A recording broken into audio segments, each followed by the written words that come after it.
NCISM ने सारे states को बोला था कि 20 तक आप अपना स्टेट कोटा जो काउंसलिंग है उसको करा दीजिए। उसी तरीके से अब आज हमारे सामने मध्य प्रदेश की काउंसलिंग का शेड्यूल आ चुका है। मध्य प्रदेश की काउंसलिंग के शेड्यूल में उन्होंने फर्स्ट, सेकेंड और थर्ड राउंड तीनों की डेट्स दे दी है। देखो डेट्स आयुर्वेदा, होम्योपैथी, यूनानी, योगा, नेचुरोपैथी की सबकी सेम रहेगी।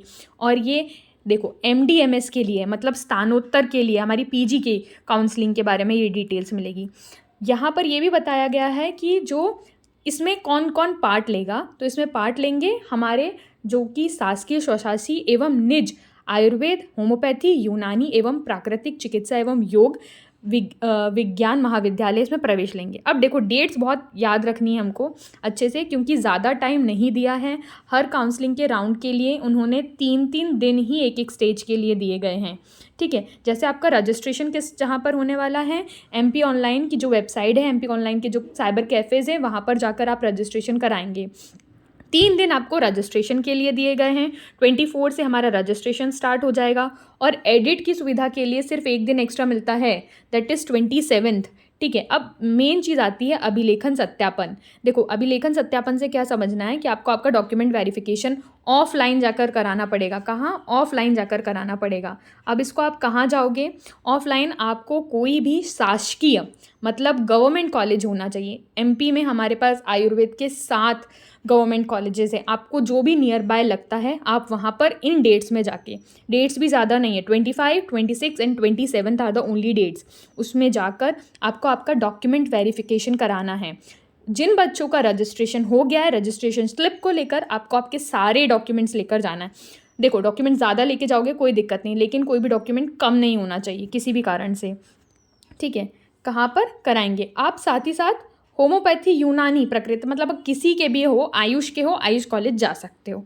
ठीक है, उसके बाद आपकी 29 को आने वाली है कौन कौन सी कॉलेजेस, कौन कौन सी सीट इसमें अपियर हो रही है, इसका ब्यौरा आ जाएगा।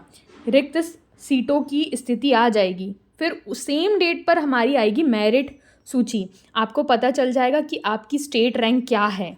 ठीक है, स्टेट रैंक आपको पता चल जाएगी 29 को। उसके बाद आप चॉइस फिलिंग करेंगे। चॉइस फिलिंग और लॉकिंग के लिए भी सिर्फ 3 दिन दिए गए हैं। ठीक है, 30 से हमारी चॉइस फिलिंग चालू हो जाएगी। चॉइस फिलिंग एंड लॉकिंग की सेम डेट्स दी गई है और कोई एडिट की सुविधा भी एक्सटेंडेड डेट पर नहीं दी गई है। जो टाइम उन्होंने चॉइस फिलिंग एंड लॉकिंग के लिए दिया गया है, सेम ही टाइम, कोई भी एक्स्ट्रा दिन नहीं दिया। अभी तक हमें 1 दिन एक्स्ट्रा मिल रहा था, अब वो भी नहीं है।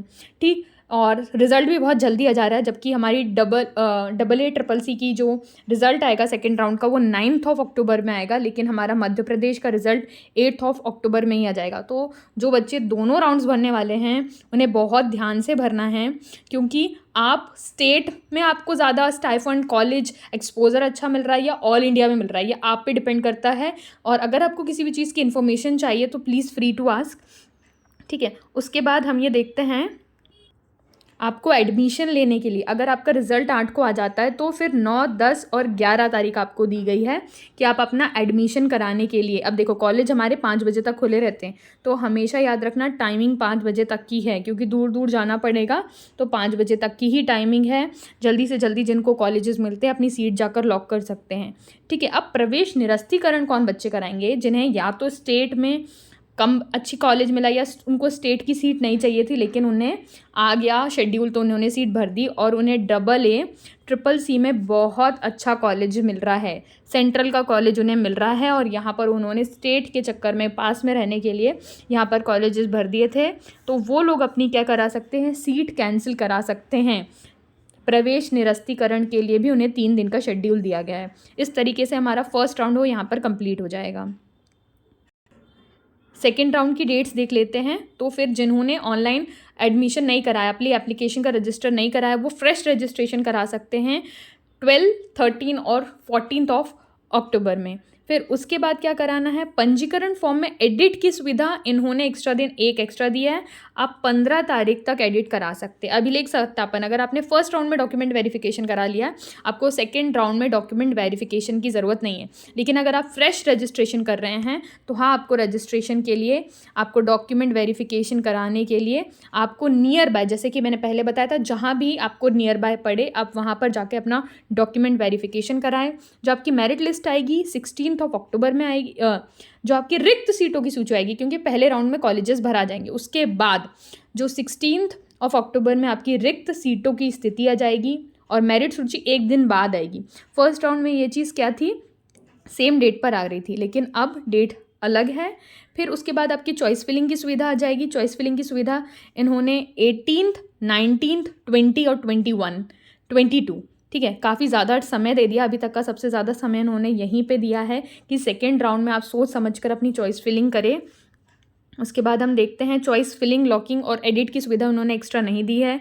यहाँ पर सीट आवंटन मतलब सेकेंड राउंड का रिजल्ट हमारे पास आ जाएगा 27 ऑफ अक्टूबर में। फिर हमें जो भी महाविद्यालय मिला है, हमें जो सीट मिली है, उसको सीट लॉक कराने के लिए हमें सिर्फ 2 दिन मिल रहे हैं, सिर्फ 28 और 29, सिर्फ 2 दिन के अंदर हमें हमारे महाविद्यालय पहुंचना है और निरस्तीकरण भी इन्हीं 2 दिनों के अंदर कराना है। याद रखो, निरस्तीकरण भी कराना बहुत ज़रूरी है, क्योंकि थर्ड राउंड जो कि हमारा आखिरी राउंड रहता है, किसी भी तरीके से अगर स्टे वैकेंट राउंड तक पहुंचता है, थर्ड राउंड में भी किसी तरीके से सीट अगर बच जाती है तो ही सिर्फ स्टे वैकेंट राउंड तक जाता है। फिर इसकी डेट्स देख लेते हैं, तो 29 ऑफ अक्टूबर से 31 ऑफ अक्टूबर तक हमारी रहने वाली इसकी रजिस्ट्रेशन की डेट। फिर जो पंजीकरण फॉर्म में एडिट की सुविधा है, इन्होंने फिर एक दिन हमें एक्स्ट्रा दिया है कि 1 नवंबर तक हम एडिट करा सकते हैं। अभिलेखन सत्यापन हम के लिए फिर हमें 3 दिन मिलते हैं यहाँ पर, ठीक है। डॉक्यूमेंट वेरिफिकेशन जिनका हो गया वो नहीं कराएंगे 3 तारीख को। अब ये फर्स्ट राउंड जैसा ही है, यहाँ पर फर्स्ट राउंड जैसा ही है, 3/11 को हमारी जो रिक्त सीटों की सूची भी आ जाएगी और मेरिट सूची का भी आ जाएगा। फिर चॉइस फिलिंग और लॉकिंग के लिए हमें 2 दिन ही मिल रहे हैं यहाँ पर, ठीक है, 2 दिन मिलेंगे, 4 और 5 ऑफ नवंबर, ठीक है। एडिट की सुविधा इसमें भी हमें डेट्स नहीं मिली है। लास्ट राउंड का हमारा थर्ड राउंड का जो रिजल्ट है वो 10 अक्टूबर पर आ जाएगा, ठीक है। फिर महाविद्यालय हमें जल्दी से जल्दी पहुंचना है, क्योंकि फिर हमें सिर्फ 2 ही दिन मिलते हैं महाविद्यालय पहुंचने के लिए, 11 नवंबर और 12 नवंबर। प्रवेश निरस्तीकरण की भी सेम डेट रहेगी। अब देखो, मेन चीज़ है कि आपको अच्छे से रजिस्ट्रेशन कराना है, किसी भी तरीके की गुंजाइश ही नहीं छोड़नी है कि मुझे एडिट की ज़रूरत पड़े, ठीक है।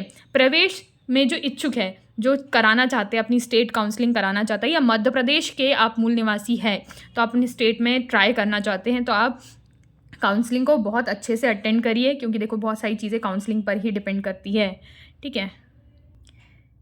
मैंने आपको बताया था कि MP online, Ayush MP online से यहाँ पर अपना रजिस्ट्रेशन होने वाला है, ये वेबसाइट है, ठीक है। MP ऑनलाइन वाले भैया आपको अच्छे से बता देंगे कि कहाँ पर कैसा फॉर्म भराने जाना है, और काउंसलिंग अच्छे से करिए, अच्छे से चॉइस फिलिंग करिए, और कॉन्ग्रेचुलेशंस।